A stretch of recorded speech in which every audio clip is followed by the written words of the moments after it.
Hello everyone, কেমন আছেন? আমি ভালো আছি। আজকে দেখুন কি বানাচ্ছি, আপনাদের সঙ্গে কি শেয়ার করব। এটা হলো দুধের সর।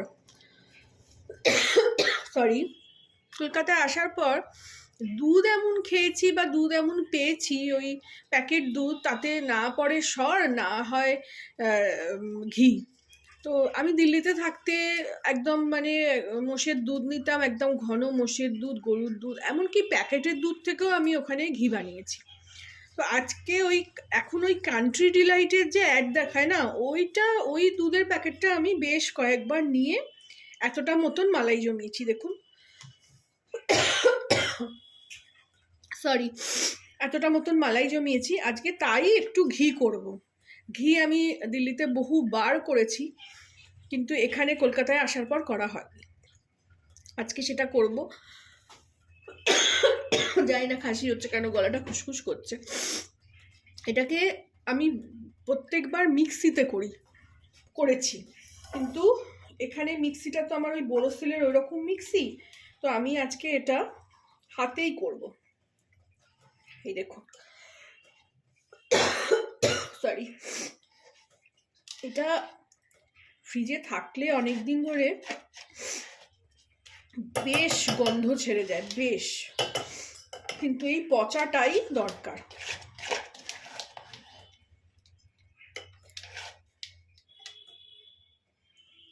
পুরোটা ভালো করে ঢেলে নিলাম। এতেই একটু জল দিয়ে পরে নেব।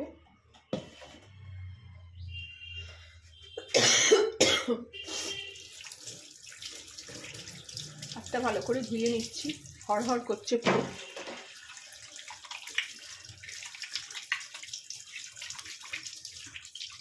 আপনারা অনেকেই জানেন,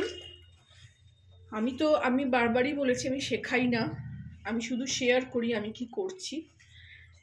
এটাকে এবার আমি খুব ভালো করে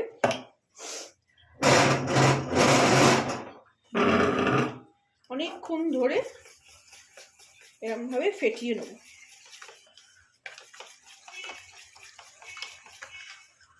প্রায় 2-3 মিনিট ধরে ফেটাবো, তবে ওই মাখনটা বের হবে। এটা এতে করলে, মিক্সিতে করলে খুব তাড়াতাড়ি হয়ে যায়। ঠান্ডা জল কিংবা বরফ দিয়ে দুবার ঘোরালেই একদম তাড়াতাড়ি মাখন বেরিয়ে আসে। কিন্তু আমার ওটাই ভয় করছে যে ওতে আদৌ হবে কি না। এটা ভালো করে আমি অন্তত 2-3 মিনিট মানে এরকমভাবে ফেটিয়ে নিয়ে ফিরছি। ফিরে আসলাম, দেখুন প্রায় 5-7 মিনিট ফেটালাম। দেখছেন কিরম ছানা কেটে যাওয়ার মতন হলো। এবারে আমি এতে একটু, যে বাটিতে পনির এটা ছিল মালাইটা, সেইটা থেকেই ধুয়ে একটু একদম কনকনে ফ্রিজের ঠান্ডা জল দিয়ে এবার এটা ঢেলে দেবো।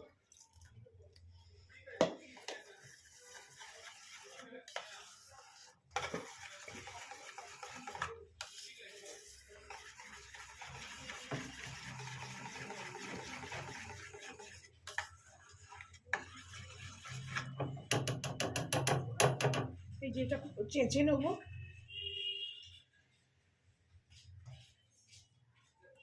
দেখছেন মালাই হয়ে গেল অলরেডি, মানে পনির মাখনটা।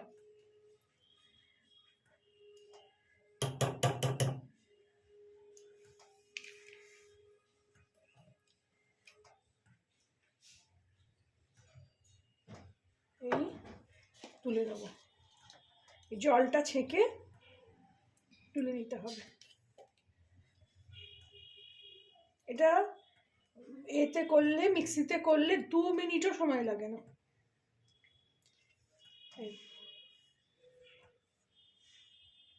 এইভাবে পুরোটা ভালো করে তুলে নেব। মানে জলটা যদি তাজা এটা হয়, একদম মালাইটা মানে বেশ পূর্ণ না হয়, তাহলে কিন্তু এই জলটাও পেট ঠান্ডা করে, জলটাও খুব ভালো। আমি পুরোটা ভালো করে ছেঁকে তুলে নিই, তারপরে ফিরছি। দেখুন এই যে জলটা আলাদা হলো, আর এই যে মাখনটা পুরো তুলে নিলাম। এবার এই মাখনটা না একটু কলের নিচে দিয়ে ভালো করে ধুয়ে নেব। কলটা অল্প করে চালিয়ে পুরো এই হাতে তুলে নেব, মাত্র এর মধ্যে রেখে দিয়ে এই জলটা ফেলে দেবো।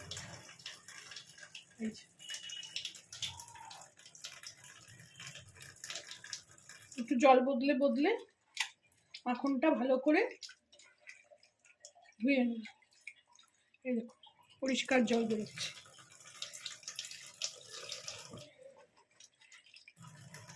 বুঝতে পারা যাচ্ছে? দেখুন মাখনটা বেরিয়ে আসলো।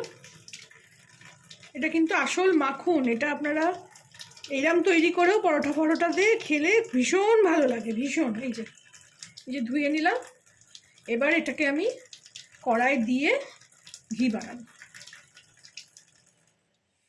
এই দেখুন এবারে কড়া বসিয়ে দিয়েছি। এবারে এই মালাইটা মাখনটা আমি এর মধ্যে দিয়ে দেবো।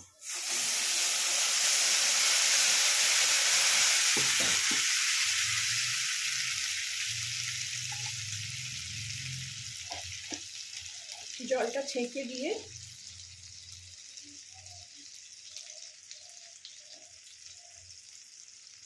এইবারে এটা আস্তে আস্তে ঘি তৈরি হবে। আমি বাইরের দেশেও অনেককে দেখেছি, ওখানে ওরা ওরকম বড় বড় মাখনের কিউব কিনে এনে এরকম কড়াইতে বসিয়ে দিয়ে ঘি বানায়। এটা আবার হতে থাক, তারপরে আপনাদের কাছে দেখাচ্ছি কিভাবে করব। এটাকে নাড়তে থাকতে হবে।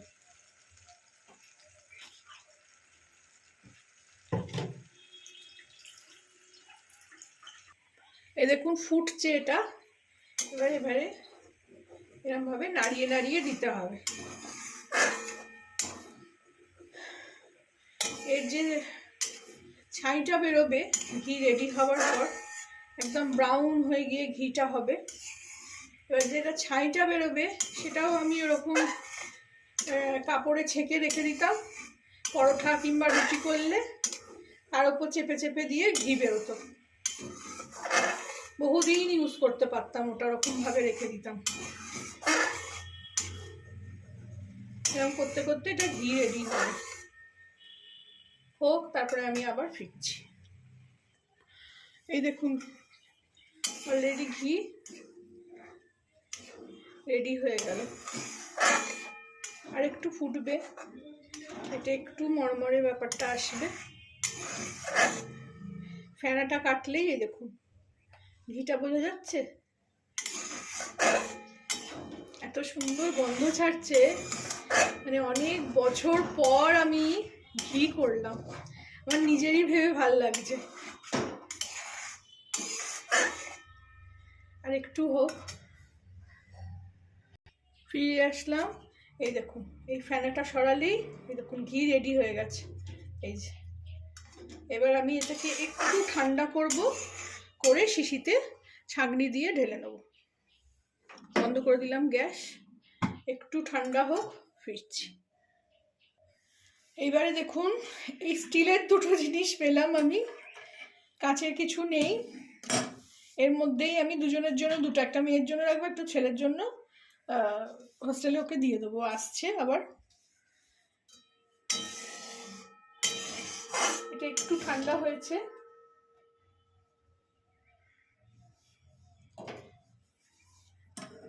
এটা বসিয়ে নিয়ে ছেঁকে ছেঁকে তুলতে হবে, মানে রাখতে হবে।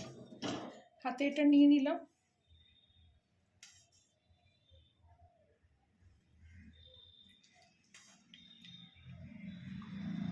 এই দেখুন উপরে ঘিটা দেখতে পাচ্ছেন, বোঝা যাচ্ছে?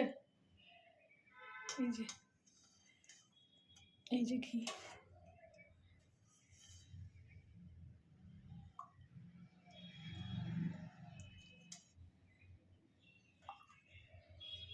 অনেকটাই হলো।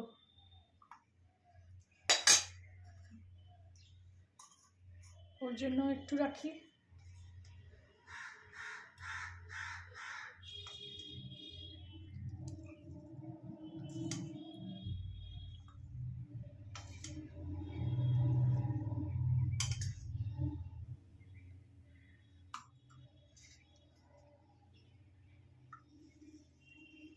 এই দেখুন, এই যে তলার কড়া জিনিসটা, এইটা খাওয়া যাবে না।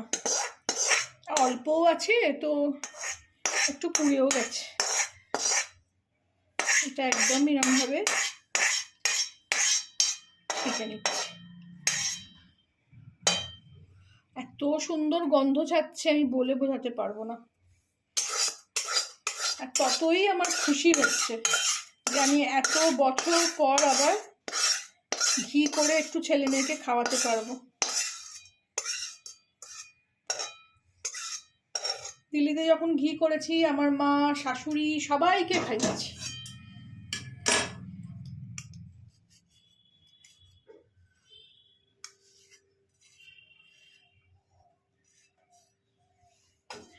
কড়াটা মাজবো না এখন, কড়াটা রেখে দেবো, ওই দিয়ে ওর মধ্যে কিছু ডাল ফাল সেদ্ধ করে নেবো। এটা একটু চেপে নিই,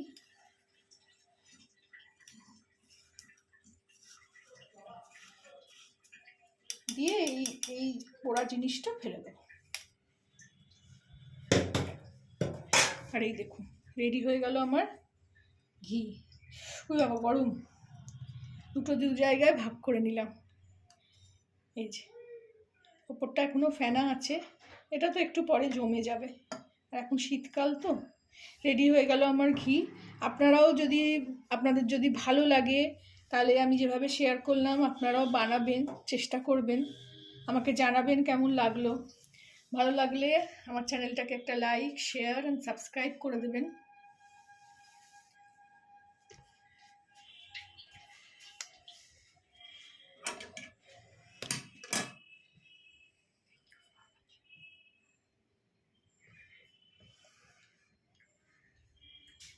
Thank you for watching.